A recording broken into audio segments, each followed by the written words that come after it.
rumah ibu ya? Cari duitnya dengan cara seperti itu? Gak usah sok keras lu sama gue loh.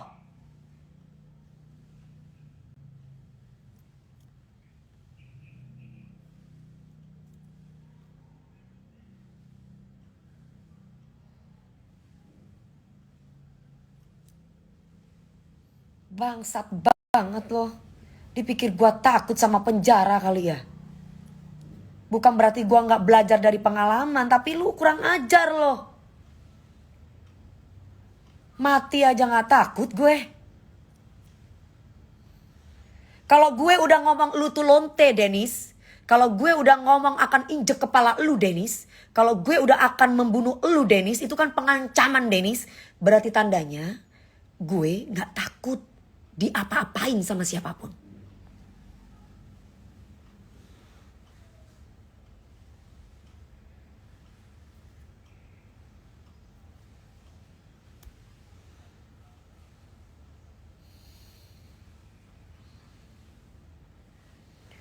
Lu tahu nggak, Dennis?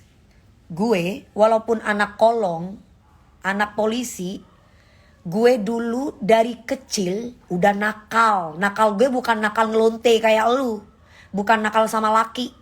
Nakalnya gue dari Jember gue bisa sendiri datang ke Jakarta. Dan gue cari duit. Sesen pun tidak ada yang namanya gue dikasih sama orang tua gue. Sampai akhirnya gue punya uang puluhan miliar, ratusan miliar. Dari mana? Dari nyanyi, bukan jual tempe.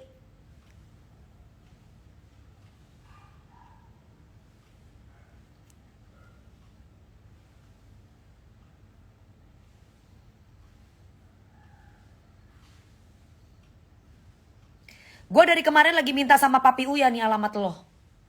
Papi Uya gak ngasih sama gue. Papi Uya bilang udah sabar, tenang. Mami Astrid bilang udah tenang DP. Tenang. Semuanya teman-teman gue suruh gue tenang. Tapi lu udah kebangetan anjing. Makanya Papi Uya gak ngasih alamatnya Dennis ke gue. Gue minta sama pagi-pagi ambiar. Anak-anak tim gak ngasih sama gue.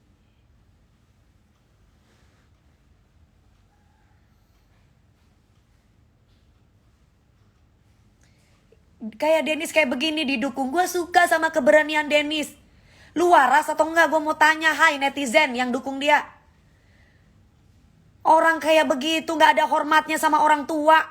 Gak ada hormatnya sama orang yang lebih tua. Mana iman lo? Agama manapun tuh mengajarkan kita untuk menghormati orang tua. Bukan datang-datang kayak preman. Di pagi-pagi ambiar setiap host yang tanya dibilang nyerang. Nyelang lu, kompilati lu, api lu, dengan mulut cadalnya itu. Semua dibilang begitu. Senopati helah. Oh, Senopati di mana? Orang saya ada apartemen Senopati di situ, Senopati 8. Di mana Senopati mana? Apartemen gue ada di Senopati 8. Di mana? Deket dong berarti ini sama apartemen gue. Gue gak pamer aja, say.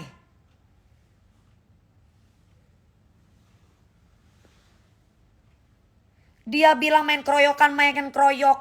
Lu pikir pagi-pagi ambiar semuanya sama tim-timnya tuh bodoh bilang lu keroyokan? Hah? Ngapain mau keroyok lo? Orang tuh bertanya, disolot nyolot. Lu jangan, kenapa ini pada nelang? Lu jangan telang gue. Briefing aja lu ikut. Gak usah memutarbalikkan fakta lo. Pinter banget lo, masih mending lo ya diundang sama pagi-pagi ambiar. Itu pun juga kasihan anak-anak sama lu, 500.000 dikasih. Kasihan. Kalau enggak lu mungkin gak dibayar. Rian Ibram dibilang nyerang dia. King Nasar dibilang nyerang dia. Aku dibilang nyerang dia. Padahal dia tahu sendiri bahwa gue baca sesuai ada di situ papan yang dipegang oleh skenario. Lagian jangan diundang, ya kamu mikir dong. Kalau gua yang punya Trans TV mungkin gua nggak akan ngundang dia. Tim pagi-pagi ambiar juga di situ kan karena ngelihat Papi Uya, karena Papi Uya itu artis, karena dia bikin masalah sama artis. Lah kalau Papi Uya bukan artis, contoh lah, gak usah jauh-jauh. Orang cari masalah sama Dewi Persik misalkan, pasti akan diundang sama TV orang itu.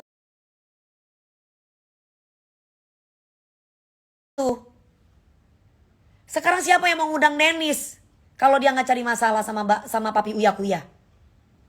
Gue mau tanya, siapa yang mau undang Denis? Uya Kuya itu ibaratnya nggak perlu pansos, dia udah kaya. Kalau dia dibilang raja settingan, menghasilkan duit, tontonan dan terbuka. Oh ya settingan. Di jalanan pun juga ada setting, ada kamera, oh settingan, orang tahu. Nah lu ngefitnah kita settingan. Lu kali yang nyeting sendiri. Bangsat.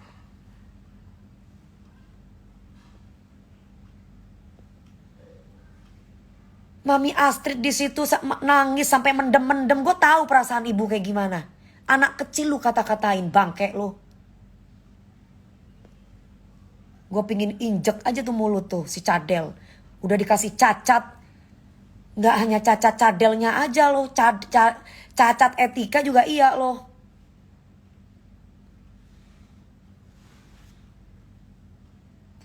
Tante sabar tante. Muhammad, lu gak punya orang tua ya? Bapak lu tuh coba deh diomong-omongin sama orang yang anjing gitu. Pasti lu bakalan marah. Kalau orang gak pernah marah itu tandanya orang gila.